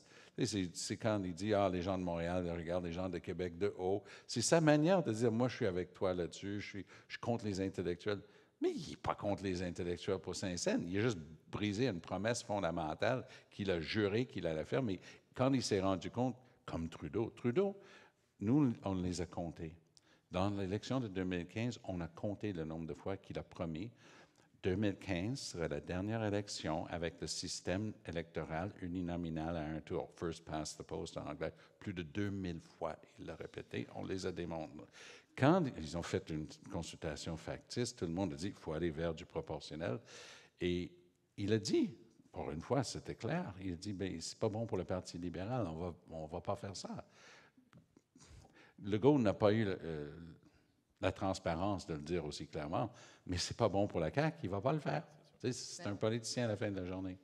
Monsieur Bastien, vous êtes directeur du Centre pour l'étude de la citoyenneté démocratique. J'aimerais ça vous entendre sur ce sujet particulier-là, la citoyenneté démocratique. Monsieur disait, j'ai l'impression qu'il ne se reconnaît pas, qu'il est peut-être même, je ne veux pas vous prêter des intentions, mais ce que je vous ai entendu dire, c'est pourquoi j'irais voter si on sait déjà ce qui va se passer dans ma circonscription. Une question qu'il se pose. Est-ce que ce type de réforme-là, il y a des ingrédients, des façons de faire qui font qu'il y a moins de heurts et que ça passe mieux et que ça se fait plus rapidement que le piétinement ici? Je pense que... Alors, je n'ai pas la réponse à la question, est-ce que vous ou moi allons voir un changement de mode de scrutin de notre vivant? Mais je pars de la prémisse que les partis politiques, et en particulier les partis au gouvernement, sont des acteurs assez rationnels qui agissent en fonction de leurs intérêts. Je vois difficilement un parti majoritaire enclencher une réforme du mode de scrutin qui le désavantagerait au scrutin suivant. En tout cas, ce serait un cas de très grande abnégation. Mais dans un contexte, si nous nous retrouvions dans un contexte où, élection après élection, aucun parti n'arrivait à former une majorité, où la fragmentation qui semble apparaître dans le système partisan actuellement s'avérait durable, là, il y a peut-être des acteurs politiques en proportion suffisante qui verraient un intérêt stratégique. Donc, je pense qu'il y a une question de contexte qui est très lourde là-dedans. Puis, juste, le vote, il compte tout le temps, hein? À chaque année, il y a un château fort qui tombe. Un comté qui appartient à un parti où, tu sais, on fait la joke, tu présentes un mouton avec une boucle rouge dans le cou, il va se faire élire pour le Parti libéral. Que ce soit un château fort péquiste, à chaque élection, il y a des châteaux forts qui tombent. Ça, c'est parce que des gens vont voter. Thomas Mulcair a été élu dans Outremont. Quand il a proposé ça, la réaction, c'était « Est-ce qu'il a fumé de la drogue? » Mais... Un de mes meilleurs amis m'a écrit une note disant « So you're running for the NDP in Outremont, so you've decided to put an end to your political career. » Non, mais alors, tu sais, il y a toujours des gens qui surprennent. Il y a toujours des gens qui finissent par gagner contre vents et marées. Et donc, le vote, il compte tout le temps. C'est peut-être pas l'année où ça va être dans votre comté que ça va se passer, mais ça va finir par se passer quelque part, donc c'est important d'aller voter. Bon pitch, Emmanuel. Votre question? Oui, bonjour, Mathieu Laflamme-Boucher. Vous parliez tout à l'heure que les politiciens, les candidats vont de plus en plus dans des talk shows, ils sont plus présents sur les médias sociaux, qu'il y a une sorte de peopleisation des candidats. Est-ce que vous pensez donc qu'il y a une tendance à l'augmentation de l'importance de la personnalité du chef ou du candidat et peut-être au détriment de leurs idées, finalement? Ça a toujours été important, hein, parce que les gens peuvent regarder la compétence et ainsi de suite, mais on a envie de prendre une bière avec ou pas. On a envie de prendre le petit-déj avec ou pas, de discuter ou pas. Donc, les gens doivent s'inviter et se faire inviter. Ça marche parfois. Parfois, ça cause des problèmes. L'idée d'aller avec Gregory Charles et chanter Bohemian Rhapsody dans un hôtel à Londres était une bonne idée. Et moi, personnellement, ça ne me dérange pas en tout. Mais je fais beaucoup de médias au Canada anglais. Oh boy! Ça a déclenché une tempête. Et ça, c'est du people. Ça, c'est pour amener. Et vraiment, c'est comme les costumes pour le voyage en Inde. Ici, c'est ici au Québec. Le reste du Canada, c'était... Mais ici, c'était quoi? Alors, il faut avoir un savant mélange de ça. Je reviens à mon truc de Dominique Anglade. Faire avec une petite musique et signer la madame, ça, c'est juste drôle. Donc, il faut montrer un aspect de soi qui est attirant pour les gens. Quelque chose que Pierre Poilievre va être obligé d'apprendre, je me permets de suggérer, parce que Poilievre a toutes sortes de capacités d'aller chercher le noyau dur de sa base conservatrice, mais je ne suis pas sûr que c'est transposable dans le reste du Canada, le reste de la population. Chantal, une réaction là-dessus sur la façon de transmettre cette image de pipolisation, là, puis l'importance d'embarquer dans ce courant-là? C'est faux aussi de penser, je crois, qu'on a le contrôle total là-dessus. C'est clair qu'on se projette, et puis j'aimais bien la manière dont Emmanuel parlait des chefs leaders versus chefs plus représentants, puis on peut penser à même des hybrides puis d'autres cas de figure. Puis c'est pas parce qu'on est un chef représentant, donc qui aime bien donner l'impression qu'il écoute la population, qu'on peut pas se présenter, hein, comme dans le cas de Legault, comme étant une personnalité forte, en contrôle, un leader de cette manière-là également. Donc oui, on peut jouer là-dessus, mais c'est ultimement c'est la population qui va décider en fait et alimenter certaines de ces facettes-là. Donc je dirais qu'il ne faut pas avoir une vision strictement stratégique de cette chose-là. Puis que la personnalité en soi, c'est pas mauvais. Je veux dire, d'avoir une personnalité, de développer un charisme, un ethos, on dit, donc une manière de se projeter publiquement, ça fait partie de l'équation. Et on ne le contrôle pas tout à fait, parce que dans cette dynamique-là, l'auditoire est toujours aussi partie prenante. Et c'est lui qui est roi qui finit par décider s'il embarque ou pas? Je ne suis pas sûre qu'il est roi, mais en tout cas, il est partie prenante de la dynamique, tout le temps. OK, mais c'est pas lui qui décide s'il embarque ou pas. Il peut se faire... Non, je pense que c'est dynamique. Donc, on ne peut pas donner... Il ne faut pas mettre un déterminisme, c'est l'auditoire qui déciderait, c'est faux aussi. C'est une vision qui ne serait pas plus adaptée, je pense. Mais il y a vraiment des... c'est un rapport, c'est une relation. Hein. Emmanuel? Oui, moi, je n'ai pas de problème avec une partie de pipolisation. Je pense que les gens, sont des vies très occupées. Moi, quand je ne travaille pas et qu'il n'y a pas de campagne électorale, je n'ai pas les journaux. Je suis capable de décrocher. Puis, alors, je me mets dans la peau des gens qui ont des vies normales. Là. Ils sont pas... Alors, de trouver une façon de les interpeller, de rendre ça intéressant. Si j'étais ici ce soir là, avec un bec poincé, puis que je pontifiais, puis que j'étais super ennuyante, ça serait moins intéressant, je pense, pour vous, que si on était tous ici à essayer de rendre ça vivant. C'est un peu la même chose, en vérité, pour les politiciens. Monsieur, question? Oui, en fait, je m'appelle Olivier Lamanque-Galarneau, je suis à la maîtrise en sociologie et je suis un orphelin politique, mais qui n'a pas besoin de parents. Ma question, c'est un peu pour rebondir sur qu'est-ce que mon collègue en oreille a dit. C'est de la bonne communication. Hein? Orphelin politique qui n'a pas besoin de parents. Ouais.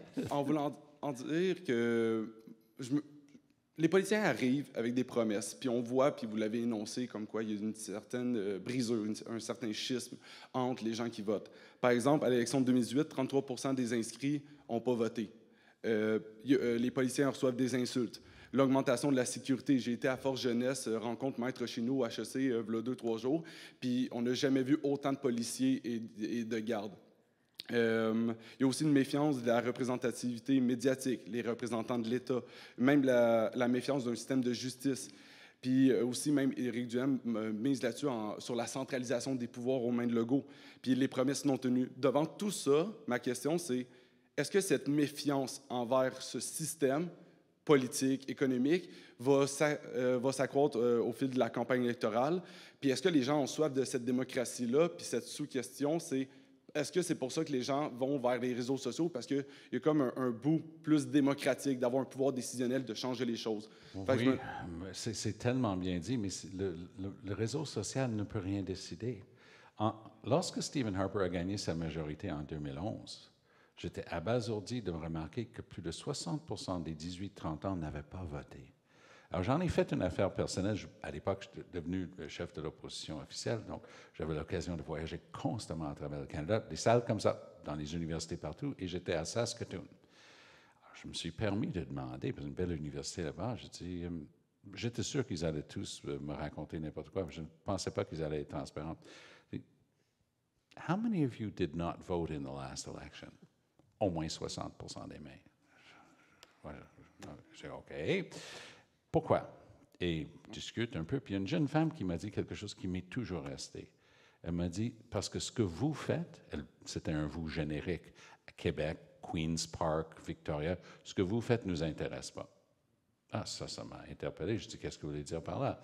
Elle dit, c'est lent, c'est conflictuel, c'est pas notre manière de trouver des solutions. Elle m'a donné un exemple. Dernièrement, on avait un problème, c'était de mémoire the laneways, les allées en arrière de la maison. Elle a dit, il y a des trucs, on s'est tous donné le mot d'ordre, on est venu un samedi, on a nettoyé, on a trouvé une solution. Et j'ai essayé de la convaincre. J'ai dit, mais les décisions qui se prennent à Queen's Park, à Victoria, à Québec, à Ottawa, ça va vous affecter le reste de votre vie. Je sais que vous êtes super occupé, mais trouvez un tout petit peu de temps pour aller voter et vous intéresser à la chose démocratique, parce que sinon, ça va s'étioler. Mais je termine là-dessus, Chantal, parce que pour moi, c'est important. Lors de la dernière campagne fédérale, 2021, qui vient d'avoir lieu, je regardais les chiffres d'une manière intéressée du NPD dans le Greater Toronto Area, 50 sièges, Grand Toronto. Je voyais du 24, 26, 28 %. Moi, je dis, ça va être intéressant, ils vont rafler des sièges. C'est Jean-Marc Léger qui m'a corrigé dans le bon sens. Il m'a dit, non, attends. Il dit, viens voir qui sont leurs électeurs du NPD qui répondent au sondage. Il dit, c'est du 18-30 ans, ils ne votent pas. Il ne va rien gagner du tout. Et il avait raison, sur 50 sièges, le NPD a fait 0. Donc, il faut trouver une manière d'interpeller, d'exciter. Moi, j'ai applaudi spontanément et sincèrement quand Emmanuel a fait son laïus tantôt pour aller voter, mais il faut aussi trouver des manières que les gens se sentent engagés dans un système où il y a toutes sortes d'autres manières, les réseaux sociaux et ainsi de suite, qui te disent, ben non, voici ta solution. C'est une partie et ça peut aider, mais voter, c'est quand même essentiel. C'est ici que je mets mon chapeau très ingrat de gardienne du temps. Il reste à peu près une dizaine de minutes. Vous êtes 4 personnes, je pense, au micro, qui n'ont pas encore posé leurs questions. Je vais donc vous demander... J'aimerais ça qu'on ait le temps de vous laisser parler. Je pense que ce n'est pas un souci, mais il va juste falloir... c'est ça. On arrive droit au but à la question. C'est surtout pour la diffusion en ligne, pour les gens qui vont regarder aussi par la suite. Vous êtes dans la salle, vous avez le premier droit de regard, évidemment. Mais donc, si on peut continuer à procéder, puis en y allant rondement pour qu'on puisse prendre les questions. Je peux avoir les réponses des autres personnes, par exemple, sur les promesses, de Frédéric? Certainement. Mais très brièvement, je pense qu'il y a 2 phénomènes que vous avez soulevés. Le premier, vous dites dans un rassemblement récemment, je n'avais jamais vu autant de sécurité. Je pense que c'est lié à ce qu'on évoquait au début de la séance. De l'extérieur des campagnes, il y a des événements menaçants, il y a des choses qui s'écrivent sur les médias sociaux qui mettent les services de sécurité qui encadrent les chefs sur leur garde. Sur la participation électorale, évidemment, le taux de participation fluctue à la hausse, à la baisse, un peu d'une élection à l'autre, mais il y a une tendance qui est nette et qui est à la baisse. À l'élection de 2018, 67 % de taux de participation. C'était, si on fait exception de l'élection provinciale de 2008, où il y a eu un taux de participation très bas, Mais on venait d'avoir une élection fédérale, on venait d'avoir la présidentielle américaine, c'est un cas un peu exceptionnel. 2018, c'est le plus bas taux de participation depuis au moins les années 60. Et je ne serais pas étonné qu'à cette élection-ci, on soit quelque part entre 60 et 65 %, que ça diminue encore un peu. Et dans la mesure où cette inégalité de la participation recoupe des clivages sociodémographiques, ça soulève des questions. Québec solidaire est très préoccupé par cette question-là. Je les comprends.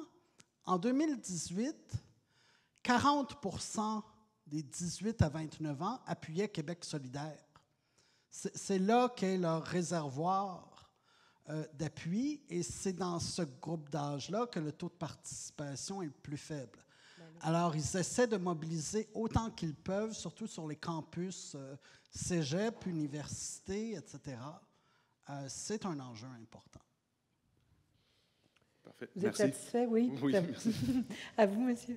Alors, bonjour, je m'appelle Bruno. Je serais un peu plus centré sur M. Bastien. Donc, c'est par rapport aussi, je sais que le livre, Le Nouvel électeur québécois, s'inscrit clairement dans l'école, bien sûr, de Michigan et moins de Columbia. Mais on dirait que cette élection aussi,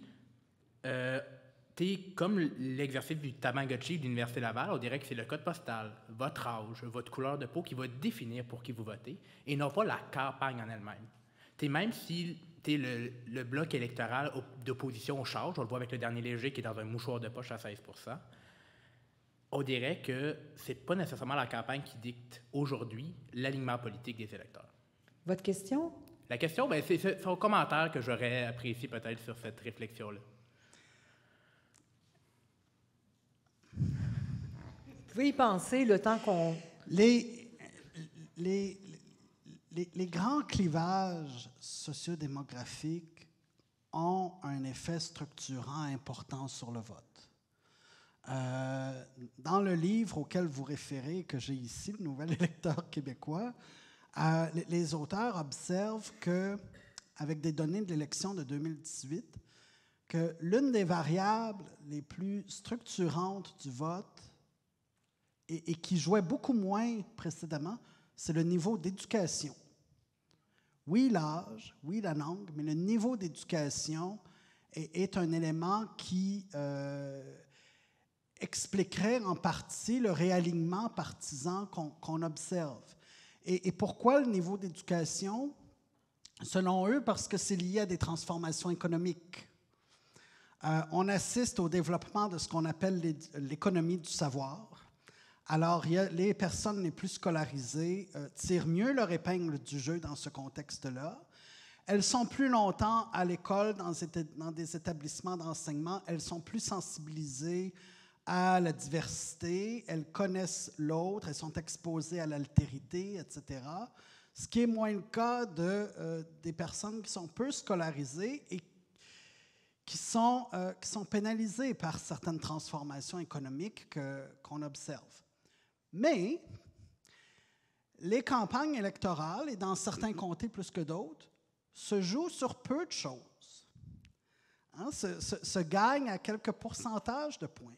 Et là, les facteurs de court terme, la popularité d'un chef, certains événements de campagne, la perception que le public peut avoir que mais si je vote pour tel parti qui est mon parti préféré, mon vote va être perdu. Peut-être que je vais faire un vote stratégique. Là, ça joue. C'est pas ça qui structure la grande partie du comportement électoral, mais dans des contextes où les courses sont serrées, ça devient important parce que ça peut être déterminant entre la victoire de l'un ou la victoire de l'autre. Merci, Frédéric Bastien. La parole est à vous. Question? Oui, donc je m'appelle Mehdi. Donc j'avais une question concernant les nouveaux canaux de communication. Lorsque je regarde un débat là, à la télévision sur Radio-Canada, on voit des animateurs challenger les candidats, finalement, leur apprendre que Montréal, c'est une île, ou alors leur parler de leur plan économique. Avec l'arrivée des nouveaux canaux de communication, on voit moins ça. Comment est-ce qu'on peut garantir ou s'assurer que l'information que les électeurs vont avoir va être éclairée, va être surtout vraie, véridique, Et avec les echo chambers sur les nouveaux canaux de communication, comment est-ce qu'on peut se garantir que finalement la démocratie ne va pas être figée, que finalement on ne va pas sombrer dans une sorte de tribalisme figé? On voit ça avec les récentes élections fédérales où est-ce que les résultats changent presque jamais. Donc, j'étais curieux d'avoir vos avis sur ça. Bien, le problème, personne n'a trouvé la réponse au problème que posent les médias sociaux. Parce qu'en effet, c'est des chambres d'écho où les gens sont nourris par un algorithme qui reflète leurs propres opinions. Donc, quelqu'un qui est un fanatique d'Éric Duhem, qui pense que je travaille pour un média, je peux m'évertuer à écrire des analyses vraiment songées, c'est garanti que mes chroniques, mes apparitions à la télé ne seront pas dans son fil de médias sociaux. Alors, donc, comment surmonter ce problème-là? Je ne pense pas, puis les vrais experts pourront, mais qu'on a trouvé la solution à ce problème-là. En même temps, c'est le rôle des médias traditionnels, c'est d'essayer de mettre les choses en perspective. Et c'est la différence entre l'analyse et l'opinion spontanée. C'est que l'analyse essaie justement de se baser sur des faits pour mettre les promesses en contexte. Et c'est le travail traditionnel des médias. Mais je suis de ceux qui pensent qu'il faut revoir le ton et la façon dont on fait ça. Pour tenir compte de la réalité d'un électorat très changeant et qui est méfiant face à nous. Et il y a un travail pour les médias de regagner une confiance de la population dans leur façon de mener des analyses politiques. La presse a un rôle important à jouer, mais je pense qu'il ne faut pas oublier aussi les partis d'opposition. C'est aussi aux partis à se challenger entre eux. C'est une des caractéristiques de la compétition politique. Et une des difficultés qu'on observe, c'est que il est vrai qu'en période électorale, les médias font un très grand effort d'assurer une certaine, pas une égalité, mais une équité dans la couverture des différents partis, par exemple, en essayant de pondérer en fonction de l'importance de chaque parti dans l'opinion publique. Mais en dehors des périodes électorales, c'est souvent très difficile pour les partis d'opposition de se faire entendre. Le contexte de la crise sanitaire a exacerbé ça, mais même en période plus régulière, c'est difficile pour les partis d'opposition d'avoir voix au chapitre. Là, il y a un problème systémique qui est présent parce que je pense que les partis d'opposition peuvent aussi contribuer à challenger leurs adversaires. La parole est à vous. Oui, allez-y, oui. Oui, allô. Donc, bonjour, mon nom c'est Olivier Blais-Turcotte. En fait, moi, je voulais poser une question au sujet des débats, mais surtout davantage comme l'absence de débat. Je pense au fait comme quoi que François Legault il a refusé, par exemple, de participer au débat sur l'environnement, le débat en anglais. Il n'a pas accepté de venir à l'événement du dialogue jeunesse qui a été organisé par l'INM. Il a refusé de venir à Force Jeunesse pour MCV.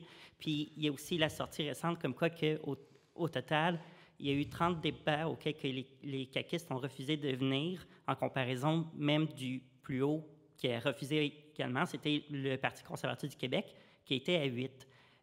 Ma question, c'est, par rapport au niveau stratégique, est-ce qu'au niveau de la stratégie, c'était l'idée comme quoi que probablement la CAQ a décidé comme quoi que leur chef peut s'empiétrer dans les débats et que nos candidats peuvent aussi le faire, donc on va éviter? Ou est-ce que c'est une décision davantage par rapport au fait comme quoi que la population n'est même pas intéressée à entendre des débats à la base, donc on va éviter? Non, c'est de la gestion de risque, dans mon esprit. Oui, ça revient à ce que Chantal Benoît Barnet disait. Regardez quelqu'un comme Simon Jolin Barrette, qui était souvent à l'avant-plan. Il est devenu Where's Waldo, là. Il n'est pas là. Tu sais, où est Charlie? Ils l'ont caché. Parce que c'est le genre de personne qui... Il est assez transparent, mais donc il est difficilement gérable. Il le cache. Hier soir au HCC, truc sur les peuples autochtones, Ian Lafrenière, communication soignée quelqu'un d'aguerri, il a bien fait ça, il n'y a pas eu de problème ou de gaffe. Tout est préparé. Toutes les lignes sont testées. Emmanuel a évoqué les focus groups. Ça, c'est 12, 14 personnes. On les met dans une pièce avec un animateur qui sait ce qu'il fait. C'est incroyable comment, dans une pièce avec une quinzaine de personnes, on est capable d'aller chercher le jus puis avoir le pouls de la population. C'est phénoménal comme expérience de voir ça aller. Legault pratique ses lignes, mais il est un peu sûr de lui-même. Lors du dernier débat, il a décidé d'utiliser une de ses lignes à lui. Pas pratiqué, je vous garantis que ses conseillers ne l'ont jamais vu. Il se retourne vers Mme Anglade, puis il dit « Ça vous dérange maintenant, hein? Vous n'êtes plus le seul parti anti-fédéral, anti-souverainiste. » Au palais, est-ce que je peux juste vous dire que c'est fait le déjeuner, le dîner et le souper de PSPP et de GND depuis? Pas content de vendre son âme et de renoncer à son principe de souveraineté, maintenant, il se vante d'être plus anti-souveraineté que les libéraux. Ça, c'est ce qui arrive quand on ne pratique pas. Le premier événement, les 5 entrevues Radio-Can, j'ai vu un François Legault qui ne s'était pas préparé. Il était sûr de lui-même. Ça a passé, mais avec mes yeux, le gars qui a joué là-dedans, je dis, ce gars-là n'a pas passé le temps nécessaire à se préparer. Le débat de la semaine dernière, ils ne savaient même pas qu'ils étaient 2 en caméra. Ça s'appelle face-à-face. Ils ne savaient pas qu'ils étaient en caméra. Ils savaient, là. Excuse-moi, tous les débats des chefs depuis la nuit des temps sont dans des boîtes à la télé, là. Lui, il disait qu'il faisait ce drôle de moulin en queue de poule parce qu'il ne savait pas qu'il était en onde. Donc, il faut quand même se préparer. Il faut avoir la modestie de se préparer pour ces trucs-là. Ce qui ne veut pas dire qu'il faut livrer juste des lignes écrites par d'autres et être mécanique, robotique dans ses réponses. Mais c'est ça qui arrive. Et c'est pour ça que cette campagne était supposée d'être « We've got the winner ». On a le gars. C'est lui qui va gagner la campagne. Les autres, on les cache. Comme dit si bien Emmanuel, « damage control ». On limite les dégâts. Mais là, demain soir, vous allez voir, je vous garantis, là, un tout autre François Legault qui va apparaître à ce débat-là. Il va être présent, il va être vif. Puis il y a parfois des choses purement humaines là-dedans. Je termine là-dessus. François Legault a 20 ans de plus d'âge que la moyenne d'âge de ses 4 adversaires. 20 ans, un petit peu plus que 20 ans de plus. C'était tard. Il voulait son Bovril, c'était très tard. Et ça se voyait qu'il était fatigué et ennuyé par lui-même. Il ne faut pas que ça se répète demain. Ça revient à dire ce que vous disiez tantôt, Chantal Benoît-Barnett. Il y a aussi un problème avec les codes. Il faut pouvoir maîtriser les codes pour pouvoir... Du débat? Ouais. Oui. Bien que la multiplication des débats aussi, à un moment donné, ça devient un défi en soi pour les candidats et pour les électeurs, les électrices. On ne peut pas tout suivre, tous les suivre. On ne peut pas suivre tout ce qui est sur les réseaux sociaux. On est là vraiment complètement submergé. Donc, il n'y aura pas beaucoup de conséquences pour lui, je pense, au fait que, finalement, il en a refusé beaucoup par rapport aux autres. Et ça, il a fait ce calcul-là, sans aucun doute. La dernière question, elle est pour vous. Bonsoir. Jordan Boucher, étudiant en sciences politiques. Je ne veux pas paraître comme un éternel optimiste, mais d'après ce que je vois de votre conversation depuis tantôt, c'est comme si vous n'aviez... Je ne vais pas dire que vous n'aviez aucun espoir que les jeunes aillent voter le 3 octobre prochain, mais j'ai l'impression que pour vous, ce n'est pas quelque chose qui va arriver. Comme par exemple Thomas Mulcair, hier, je vous écoutais à la Joute considérer que Verdun et Viau, des comtés comme ça sur l'île de Montréal, n'allaient jamais basculer pour Québec solidaire ou quelqu'un d'autre que les libéraux durant cette élection. Mais je me demande à quel point, justement, pour revenir à notre conversation sur les médias, à quel point est-ce que cet effort de Gabriel Nadeau-Dubois sur Instagram, sur les réseaux sociaux, à quel point est-ce que vous pensez que ça va véritablement mobiliser les jeunes? Parce que pour une personne comme moi qui adore la politique, ça me permet de transmettre ces idées-là à mes amis qui n'aiment pas la politique. C'est beaucoup plus facile de transmettre ce message. Puis, j'ai l'impression d'avoir captivé mon groupe d'amis par rapport aux élections. Tandis que si on regarde François Legault sur Instagram, je ne veux pas trop m'avancer, mais il n'y a pas grand-chose de concret puis d'accrocheur pour la jeune génération. Là. Cette élection-ci, les 18 à 35 ans, c'est le tiers des électeurs. Mais on s'en va où? Parce qu'on n'est pas vraiment représenté. M. Legault est complètement détaché de nous, j'ai cette impression. Je me demande qu'est-ce que vous en pensez. Chantal? Moi, je suis optimiste. En fait, je ne suis pas du tout pessimiste. Et je l'ai dit, j'ai commencé avec ça. On a une bonne campagne où il y a vraiment de la belle rhétorique. On a des gens qui s'adressent aux jeunes, entre autres. Vous avez donc des candidats qui s'adressent à vous, certains plus que d'autres, d'accord. Vous vous reconnaissez dans ces candidats-là. Les jeunes que je côtoie dans mes cours sont super intéressés, évidemment, je sais, c'est des cours de communication politique, mais néanmoins, ils sont allumés, ils sont... et l'autre chose, c'est que si on voit ça strictement en se référant à l'issue, est-ce que mon candidat, entre guillemets, va gagner? Bien, je crois qu'on a tout faux, mon optimisme, il n'est pas là. OK, je ne pense pas bon, je crois que François Legault, effectivement, va l'emporter.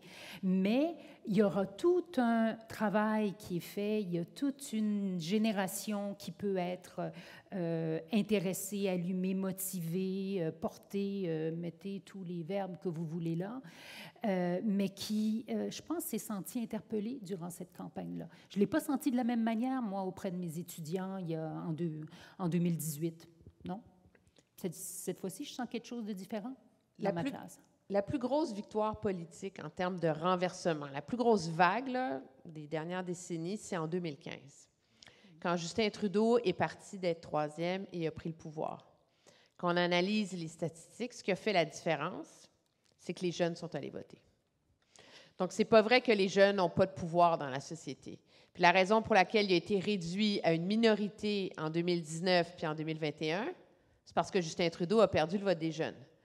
Donc, peu importe le parti dans lequel les jeunes se reconnaissent, dans la majorité des circonscriptions, parce que vous atteignez un seuil critique de volume dans la société, si les jeunes votent, ils vont faire une différence.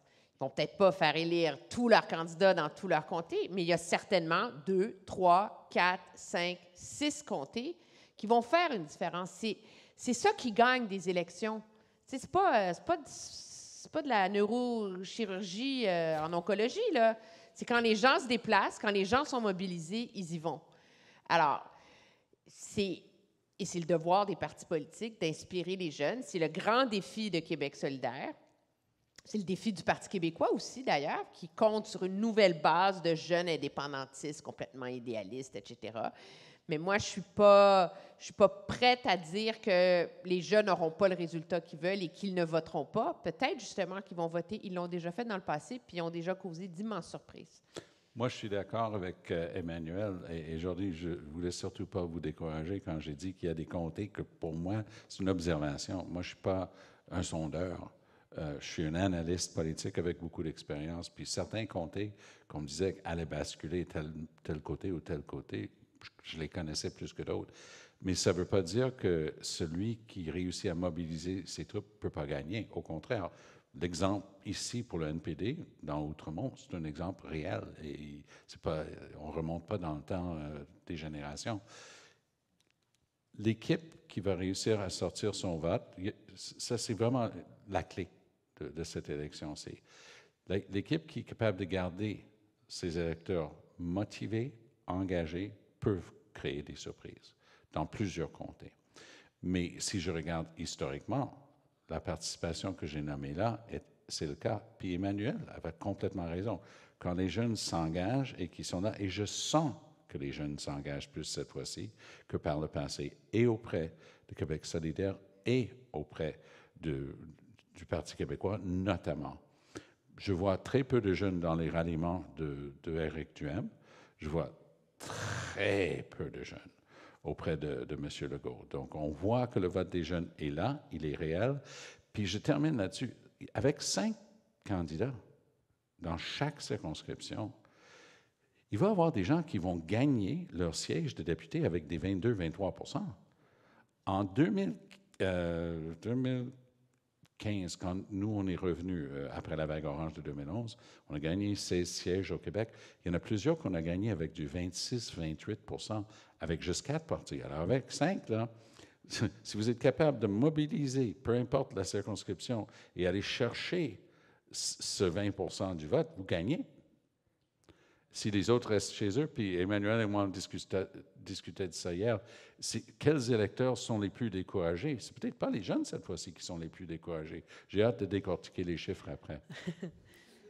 Bien, merci tout le monde pour vos questions. C'était vraiment très instructif. Merci à vous quatre également d'avoir pris la peine de passer cette portion de votre journée, début de soirée ici.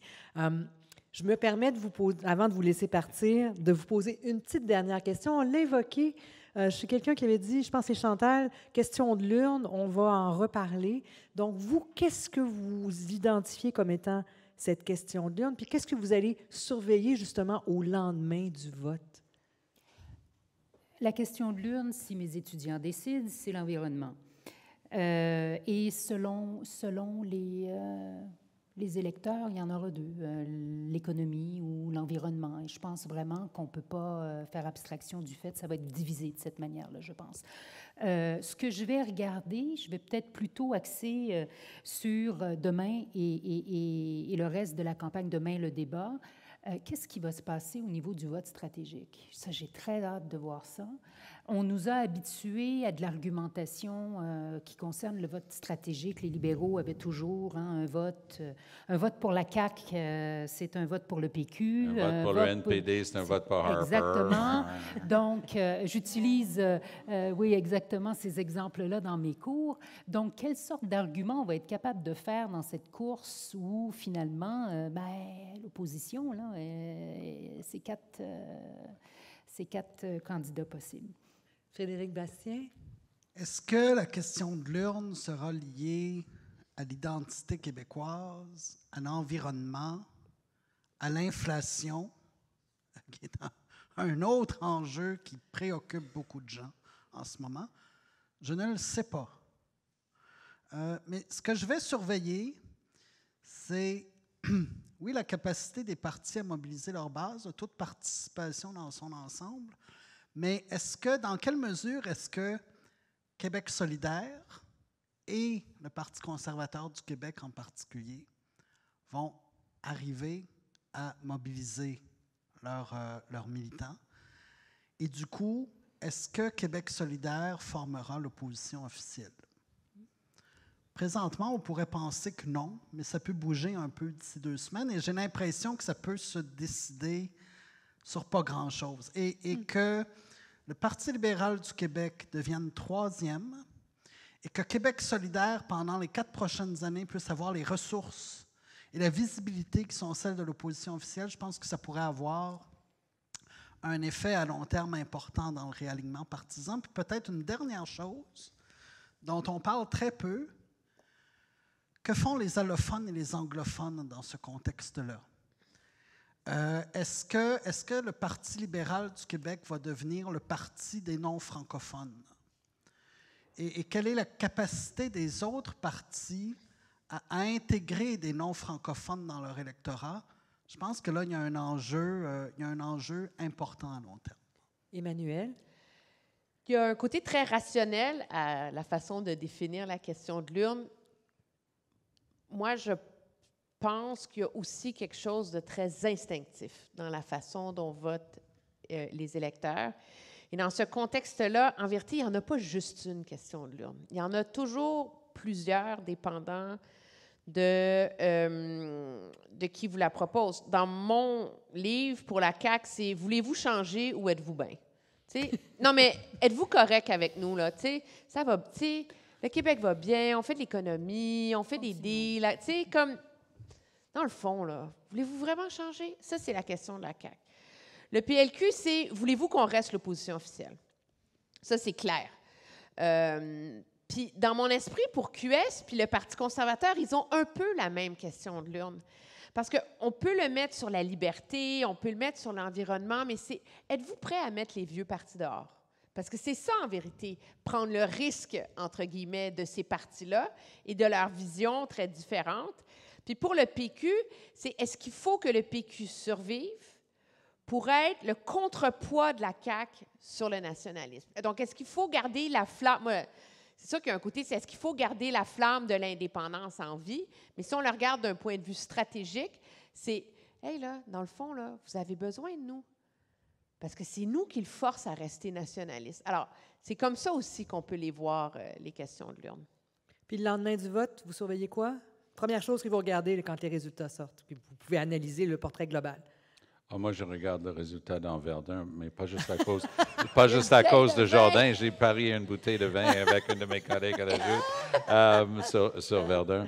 Mais moi, je vais regarder le taux de participation et le taux de participation des jeunes notamment. Moi, je pense qu'il va y avoir beaucoup plus de changements que ce que les gens soupçonnaient. Je le sens. Je n'ai pas de statistiques. Je ne suis pas Jean-Marc Léger, mais je sens qu'il va y avoir beaucoup plus de changements qui étaient anticipés.